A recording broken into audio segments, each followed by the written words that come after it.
Howdy friends, it's Morgan Waggoner here, owner of Get Fit Group Fitness Studio and president of Waggoner Wellness, here for today's WOW Word of Wellness, which is reflection. It is just barely past New Year's. It is 2015, and so first of all I would like to say Happy New Year. And as I am sitting in my living room and have just had a wonderful, relaxing evening but in front of the fire and comfy cozy, I would just like to share with you some of my traditions that I have just practiced for years and years and years, since I was really little actually, with my family, and now as a grown-up we continue these traditions. And as I was sharing them earlier today with some of my friends and coworkers, they were just really interested with them. And so one of my goals, and really goals for 2015, is to be more consistent by sharing some of my passions and my knowledge, by sharing these words of wellness on a more consistent basis. So the very first one, as I share about my traditions, I would like to invite you to participate. So the first thing is I make a list. 4 lists actually. The first one is a list of 2014 accomplishments. That could be anything, big, small, it doesn't matter. If you feel a sense of accomplishment, it needs to be documented on this list. Now, if you're super busy throughout the year, as most of us are, another idea that you can try, we're going to do this with our young boys. We have a 5- and a 3-year-old, both boys, and we're going to have them, every time they have a big accomplishment or they feel proud of something that they've done, we're going to just jot it down on a piece of paper and toss it into a jar.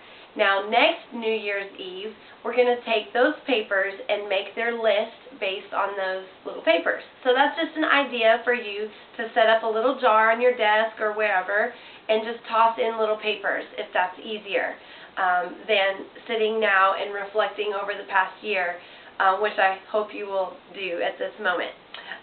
The next list that I would invite you to create is a list of 2015 goals. Those are the things that you will accomplish in 2015. You're setting your intention for 2015. The third list, very important list.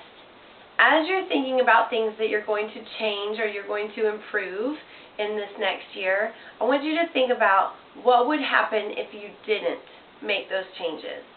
What would you feel like if you did not improve your health and wellness? What would you feel like if you did not read more? What would you feel like if you did not declutter your home or your office? How would that make you feel? What would the consequences be for you if you did not reach those goals? Then, expanding that same list a little bit further, what would be the consequences to those around you? So if I am not feeling my personal best in my own health and wellness, or if I do not learn to manage my emotions better, or if I do not declutter my home or office, what effect does that have on those around me? My family, my friends, my coworkers?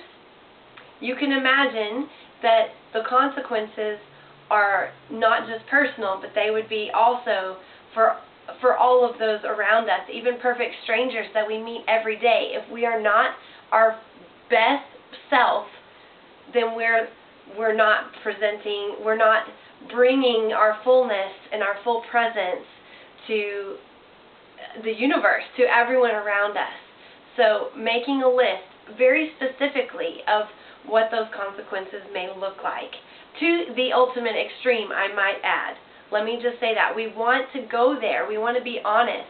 If we don't make certain changes, there were points this year, I'll just be very candid, in 2014, there were many times in 2014 that I had reached the point that if I did not make some changes mentally,